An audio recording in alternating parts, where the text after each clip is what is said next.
Hello, hello, hello. We're back. We're back with our buddy Lork, and today he's going to help me test out some house rules I've been messing around with. I feel like eventually this is inevitably going to end up with me writing my own OSR system because I'm starting to find stuff in different systems that I like a lot more. So, real quick, let's go over these house rules, and I'm going to talk about where I found them and why I like them. So the first thing I'm going to talk about is I'm going to talk about the distance and movement area. This is something that's come up on my channel a few times, and that's because it really, really bothers me. Most OSR systems are going to have like one of these 1-inch squares is going to be like a 10-foot area, and they're like, oh yeah, 3 characters can fit abreast, like right next to each other. It's like, no, they can't. It's like, look at the size of this guy. No, they can't. And I've heard a few. I've heard a few solutions, none of which have really been satisfactory, except for like one. The other one, of course, being just redo your entire miniature collection in like 10 millimeter. And I'm like, yeah, I mean, like, no, because I have a giant 28 millimeter collection, and what am I going to do with all that? So, my solution is this. One of these squares is 5 feet. You can fit one medium, like normal sized guy, like human sized dude in it. And when you're playing with an OSR system like White Box that does not have a 5-foot square area, instead, I think White Box functions by like the 10-foot square, just half all distances and ranges and movement speeds. So that's all halved. So I'm working by 5 feet. I'm new school like that. See, I didn't actually grow up in the old school. I just really, really like the old school rules and how it plays. Actually, I think I started in 4th edition D&D, and I really liked 3.5 after I started learning a little bit more about D&D. But I started in 4E, which is it's very, very mechanical, very combat based. Anyway, I have 2 other house rules here. One, this is the 2d6 skill check. I cannot remember where I found this. There was a YouTuber that talked about this, and I believe he invented this system, but I can't remember who he is. I just remember I took a screenshot, and I was like, that looks really good.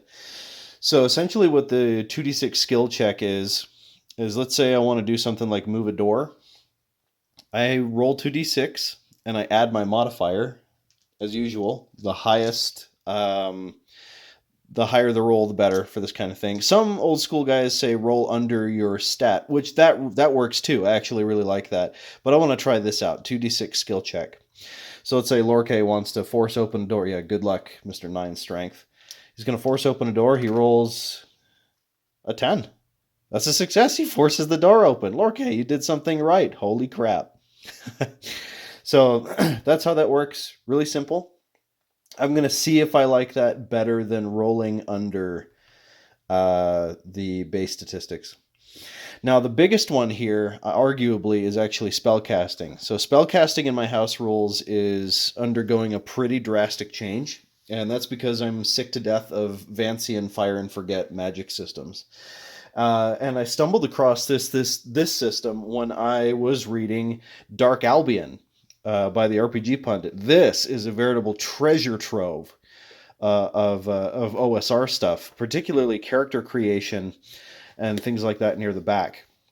Now, I plan on hybridizing some of these rules. Actually, RPG Pundit, and the extreme unlikelihood that you're listening to this, I actually prefer how some of the stuff works in Dark Albion as opposed to your Lion and Dragon book. I actually, even though, Lion and Dragon is a bit more in line with what Magic would probably really be like, I still like kind of the higher fantasy Magic, but I love your roll to cast system. So how this works is to cast a spell. The DC to cast a spell, it's roll to cast. We need to roll the DC is 12 plus the spell's level. Now that means right off the bat, to cast a spell, you need to roll a 13, because even the lowest level spells are going to be... no, I guess if you're using cantrips, then the base is 12. So for a first level spell, it's 13. So let's say I want to be able to cast Ghostly Servant, and I'll talk about where I got some of these spells later. So if I want to cast Ghostly Servant, I need to roll a 13, but I'm adding my intelligence modifier and my level. Lorca in this particular scenario is going to be level 3. So we're rolling with a +4, and we need to get a 13. That's a 3. So I failed. So since he failed to cast Ghostly Servant, failure is when the spell disappears and you have to go and re-prepare it. So how that works is, see, where did I not write that here? Yeah, select the number of spells from your available set equal to your level +3. So he actually doesn't have that many spells. He's got 4 spells. He's level, so he'd be selecting 7 spells. And since he failed, Ghostly Servant would disappear from his series of collected spells, and he'd have to go re-prepare his set. But other than that, that's how spellcasting would work. So if he wants to cast Defiling Touch, however, that's a 14, which he still fails. So this scenario isn't looking so good so far, but we're going to see. I'm looking forward to trying these out. I might fiddle with the spellcasting DCs. We'll see. Until I get a fully streamlined skill set.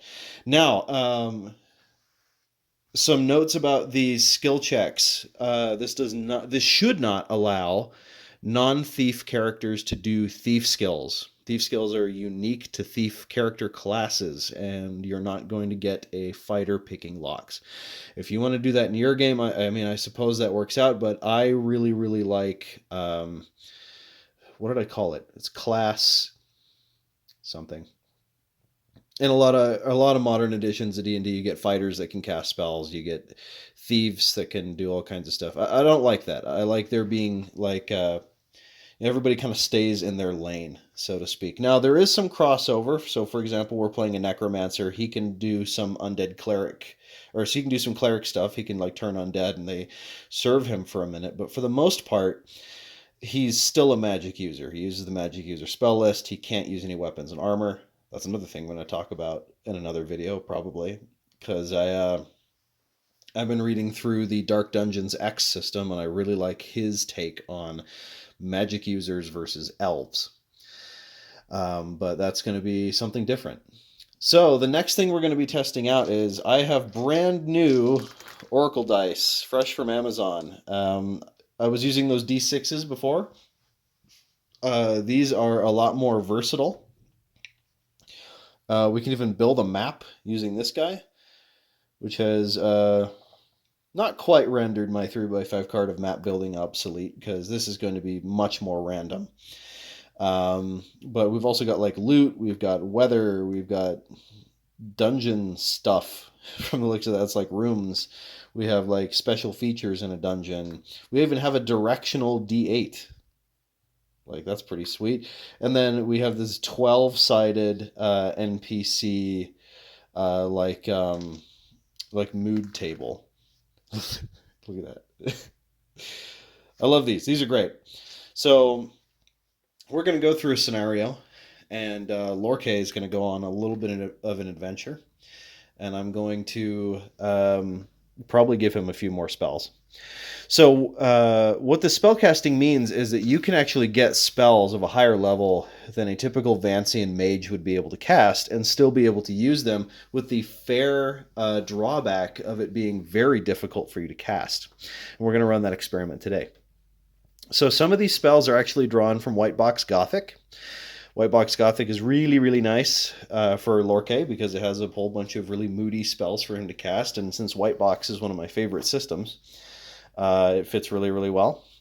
Now, the print on demand for this has long gone. We actually had to do some shenanigans. We actually had this printed at an online printed thing. So this is not official. I paid for the PDF and just had it printed. But this is long gone. I had some help, and some people pointed me to the right place to go. Another thing I thought I was going to use was I was going to use the Wizard Scroll, and that's because they have a familiar spell in here. I thought I was going to give him a familiar, which I might take a look at that. I thought it'd be really cool if he had a raven. But I'm not seeing a whole lot of benefits to having one of these. Like a raven, he speaks an extra language. Now, some of these are a lot better. Like the snake lets you backstab as a thief once a day. Like that's kind of nuts. And then I think there's some other useful stuff in here, like magic items. And there's an entire adventure, which we might take a look at. Now, of course, we're drawing the Necromancer class from the White Box Omnibus. And we're going to be using old school solo instead of OSR solo. And that's because this has a lot more tables and stuff to it. It has virtually the same Oracle. It's the name of a monster now. I'm going to create that. Now, this also has some other familiar oracles that we've been using in the past. And some stuff like that. And of course, we're going to be using the Table Fables. So, with all that out of the way, let's go ahead and get started. Our story begins on a house of trade and commerce, a small one, somewhere out in a provincial town. We open with Lorque standing on one of the balconies of the third floor, gazing out at the provincial village before him and saying, "Man, I really should not have gone to the 1001 Pagodas of Doom. I'm glad I somehow made it out of there alive. I should probably go find my friends at some point from the fortress city and take another crack at that, but that's for another day." The sound of hustle and bustle can be heard within the establishment, and Lorque, after a sigh, is going to finish off whatever I assume he's eating or drinking, and he's going to head back inside. And we can see. I'm going to show off this nifty building. Unpainted, unfortunately, because I haven't painted much of anything lately. We're going to open this up on the top, and there's an NPC in here who we're going to talk to. Hooray, it's time to use the NPC mood die. What's this guy's mood right now? He doesn't look very happy. He looks kind of sad. Well, we should see what's up with that. That's a perfect segue into randomizing our quest for the day. So this unpainted man in the unpainted building is standing behind a conspicuously painted and very dirty counter, drinking something. So he's drinking away his sorrows. And Lorque is going to approach him and say, like, "Hey, how did you get my booze?" And we're going to ask him what's wrong. And by what's wrong, I mean we're going to roll a giant quest. Probably not a giant quest, but it's a D100, so big old table.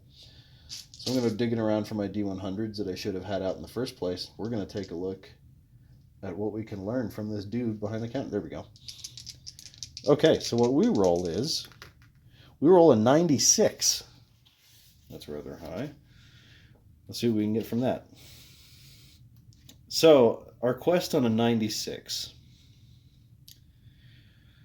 A desperate town hires the party to track down and kill the pirates that plague them every summer. Okay, so that's pretty easy. We're in an establishment of commerce, and we learn that this place is being plagued by pirates or thieves, whatever. Are we on a coastal town? Yes, we are. Okay, so this oh boy, we're gonna have to go and deal with some people in the water. So this fella back here, who is in fact drinking away his sorrows, he and I assume a lot of other people in this establishment are perturbed by the fact that these pirates are disrupting their commerce. Well, I think we can handle some of that. Not likely. We're a single magic user, but hey. Let's see what we can do. So we'll accept this quest, and we're going to head down through the layers here and see if we can meet any other NPCs along the way. Maybe we can get some help. If we can get some guards to come and help us, that would be pretty sweet. And we also need to learn where their hideouts at, if anybody knows. Now, I'd say there's a decent chance that the pirates have some contacts here in town, maybe some guards on the take. So, you know what? We're going to do our first skill roll of the day, and we're going to see if we can charm this fella into telling us who he thinks might be in on it. Now, there's a pretty small chance this guy would know. But it's a good excuse to use our house rules, and you never know, he might know something. So let's take a look. 2d6. That's a 5. That's a failure. So the guy's just too drunk to cooperate. He's not he's not feeling any jolly cooperation today. So let's go see who else we can find. So we're gonna remove our guy here, and we're gonna go down a layer. So you can't see it. There's actually a hatch like right here, so it's not like a staircase. But we're gonna head down this hatch, and we pop out like right here. It's probably a ladder. And are there NPCs on this level? 3. I can't remember what that is in my oracle.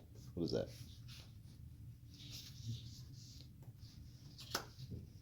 Here it is. No but.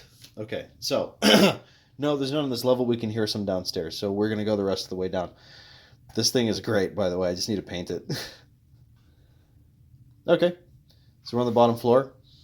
We're heading on down the stairs, and down here, how many are there? D3.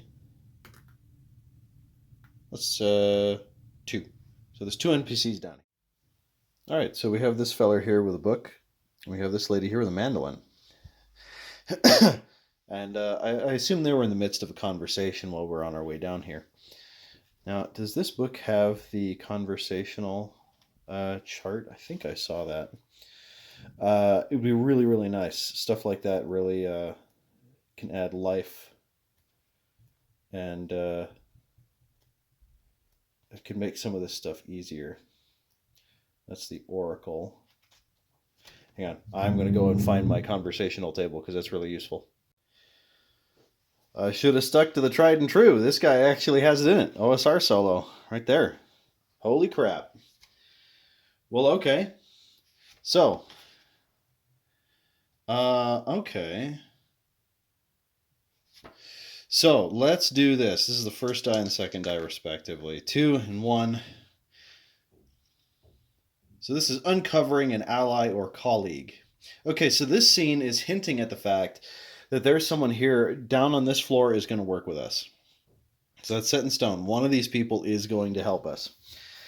And that's this one here on page 12.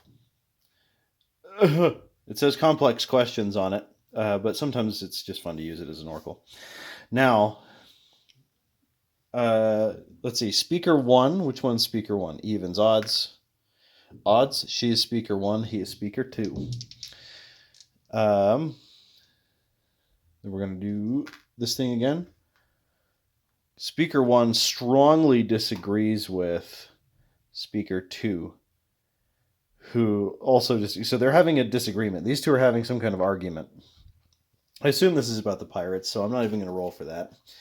They're probably wondering... this probably has something to do with how... I assume these two are colleagues somehow.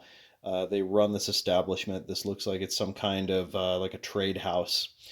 And they're probably arguing about how the heck they're going to keep the lights on, how they're going to trim the fat and the finances. And Lower K comes downstairs very, very perturbed that man upstairs somehow got his booze. And he's going to walk in on this conversation. He's going to say, oh, you guys are talking about the pirates. Well, the guy upstairs asked me to help about that, and they're probably going to turn and look at him with his 10 armor class and his stick, and they're going to say, how the heck are you going to do that? He's going to say, well, you know, I have some experience in the fortress city. I'm sure I can make my way around here. And they're probably going to look at him with wide eyes, like, oh, this is some hooligan from the fortress city. I really need to draw out this world map, don't I? Just to map out where the fortress city is and what it's actually called. But at any rate, they're like, look, okay. What'd you have in mind? Well, Lorque says, well, first, what I need is somebody to help me.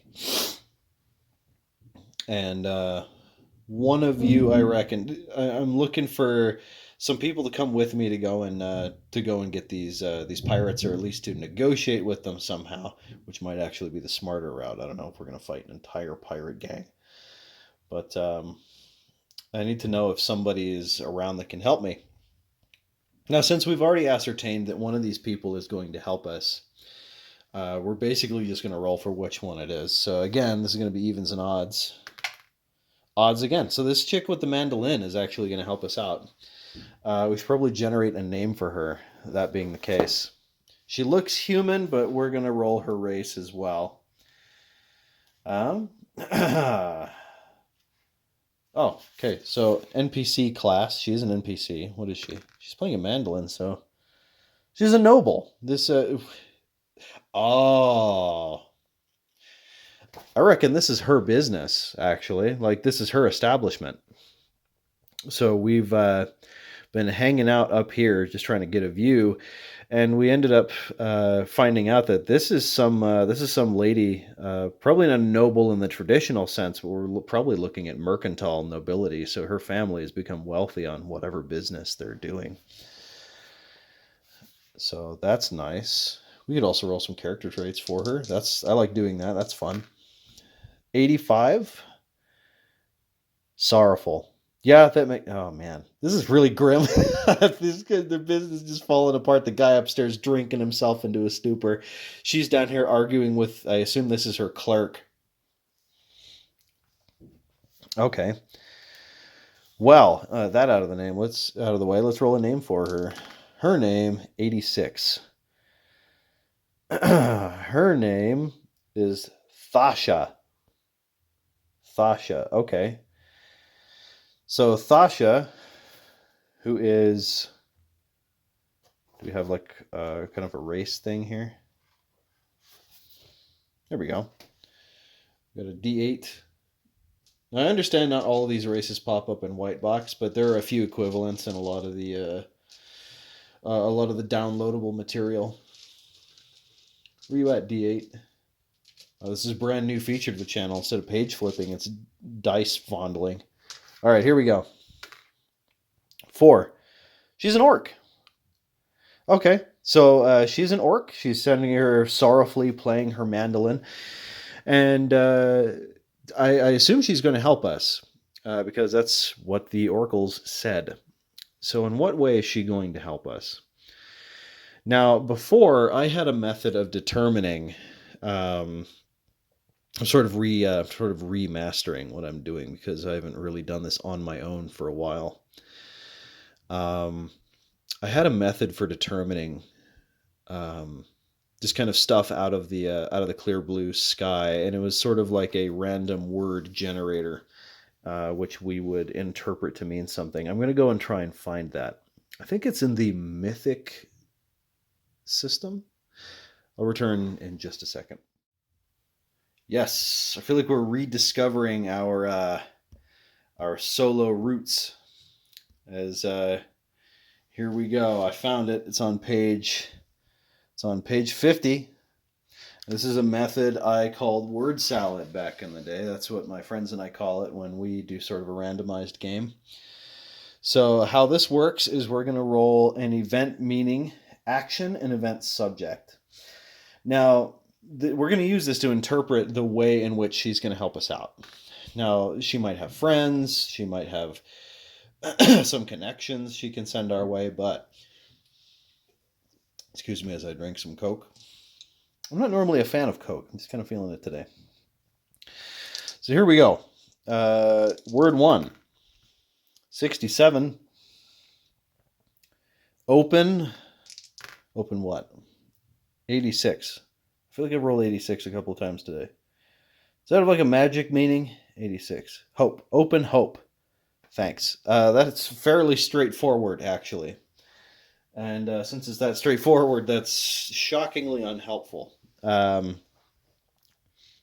how else can we interpret this? This might mean that she actually knows someone specific within the guards. The reason I'm so fixated on the guards is because I want some beefy guys in armor to get in the way and absorb damage whilst I try to cast my level 3 fireball spell.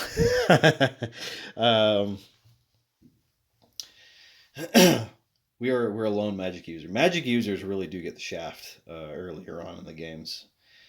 But yes, I would like some beefy guys there. Is this the case? Does she know somebody in the guards that can help us? No. No and. So completely wrong. Absolutely 100% out. So this means we're going to have to create a character.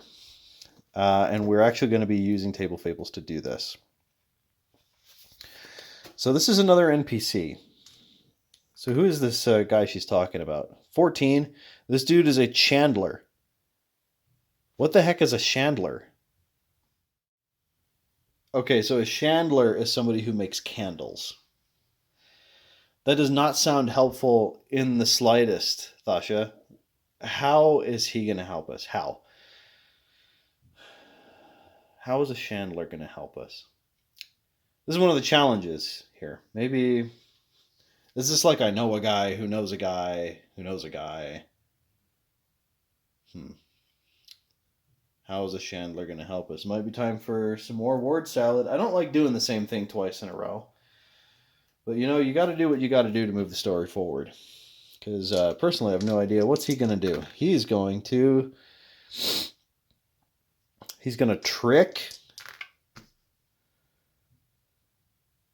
He's going to trick exterior factors. So he's going to fool somebody. This guy who makes candles obviously has connections with the pirates themselves. Oh, are we going to try and infiltrate the pirates? That sounds like a really stupid idea. Which means we should absolutely go for it. So yeah, this guy is going to help us get hired with these pirates, and we're going to infiltrate them, and we're going to see what we can do from the inside. I didn't think about it from that angle. Well, okay, I think it's time to set up another scene here. We need to go see this chandler. This dude's name. Well, first of all, I suppose I should roll for male or female. All right, evens. We got female. Odds, we got male. Odds. This is a dude. So, and we should probably know what race he is, just so we know what to look for. We're looking for him. This dude, this chandler, 2, is a half elf. Is a half elf chandler who's going to help us get hired on with the pirates. Meanwhile, at the chandler's residence. And that's why I like to make candles. It makes this really funny noise when I blow on it. That's really great. But Thasha said you could help me. Is that correct? Oh, yeah. All right, so here we are in the chandler's residence. I don't know what he's doing. He doesn't have any bed in his house. He sleeps under the table. He's blowing on a can. I don't know what's going on. But if Thasha says he can help, then maybe he can help. So we're going to explain to him the plan. And I really need to paint these guys. So he seems to be in a fairly good mood. I was going to roll for that, but I don't know. He seems pretty chipper to me. So he's going to tell us the plan to get us hired with these pirates. From what I can gather, if he's a chandler and he's working with them, he's either stowing stuff in his house to be picked up later, or he literally just makes candles for them. But evidently he knows somebody on the inside that's going to get us hired. Let's see. Does he have a specific plan? Yeah, he does. Okay. Give me a second. I need to work out what this might be. So it turns out this guy is actually like their main contact with people in the town who would want to, who actually want to join up. Evidently, they do this in towns that they capture. They have some guy that everybody goes through. Why? I don't know. That just seems to be how they work. But in any case, yeah. So his plan, and he's going to pass along that Lorque and whoever he manages to find during that time, which is going to be about the course of one day.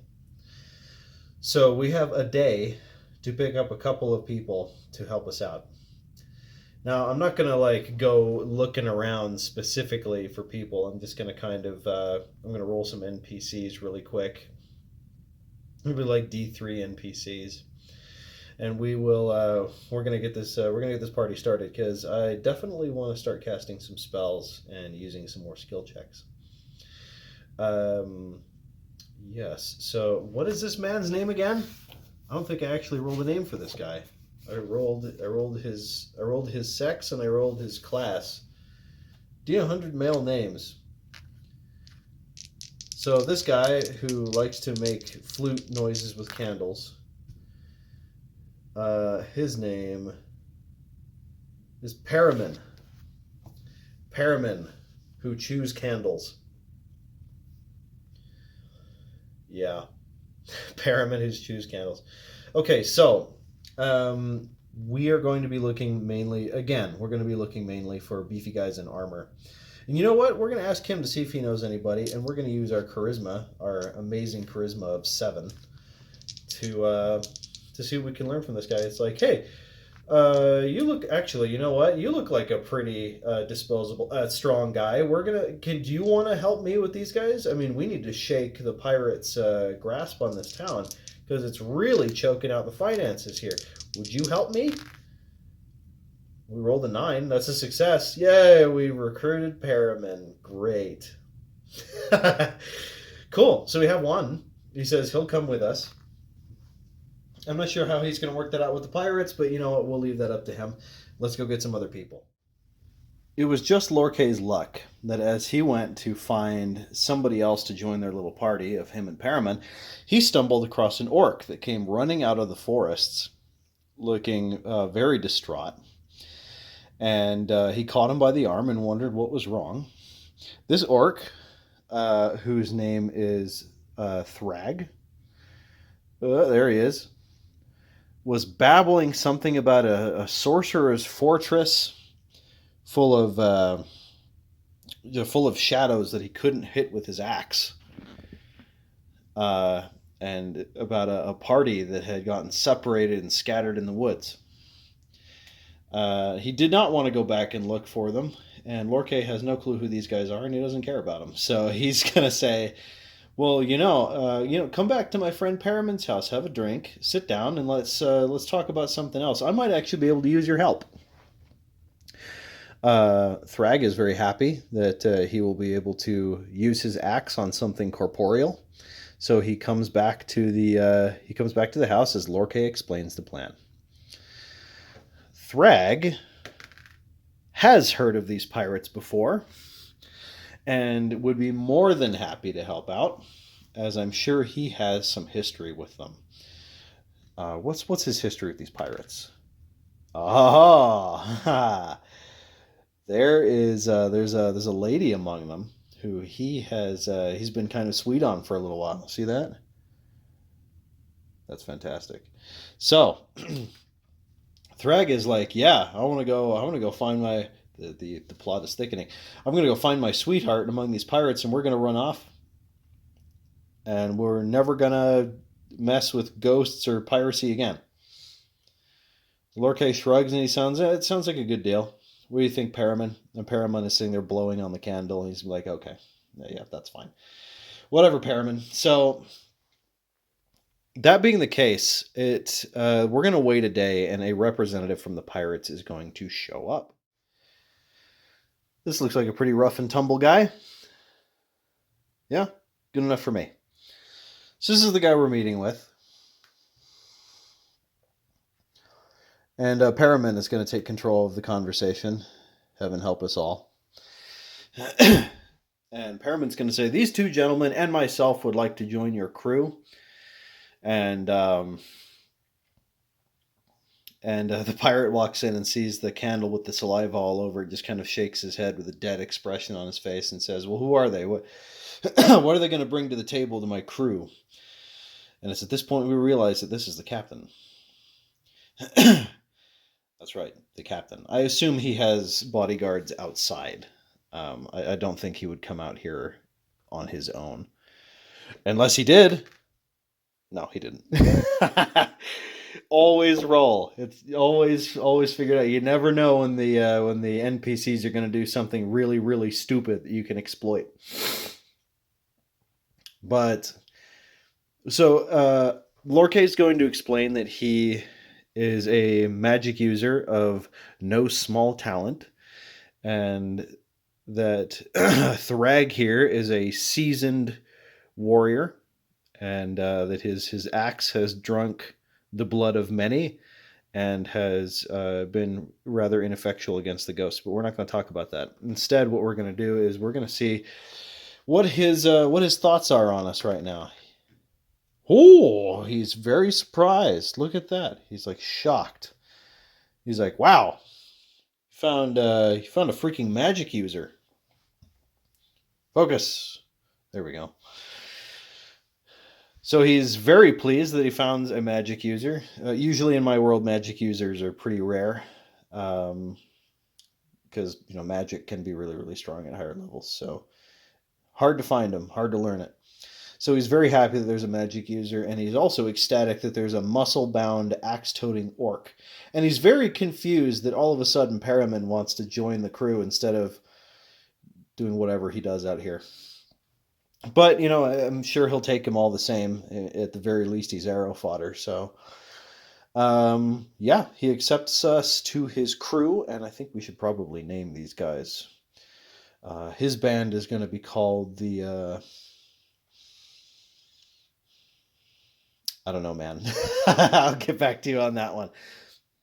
So we're going to follow him, and Lorkay is going to attempt to wrench that stupid candle out of Paramin's hands and leave it here, because we need to be doing some other stuff and not focusing on things. Also, I want to test the skill thing again. So can we do it?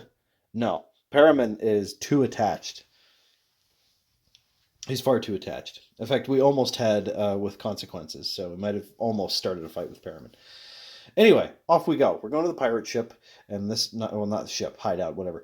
Evens, it's a ship. Odds, it's a hideout. Odds, it's a hideout. Okay. Now that that's taken care of, let's go there before I confuse myself with more stupid questions.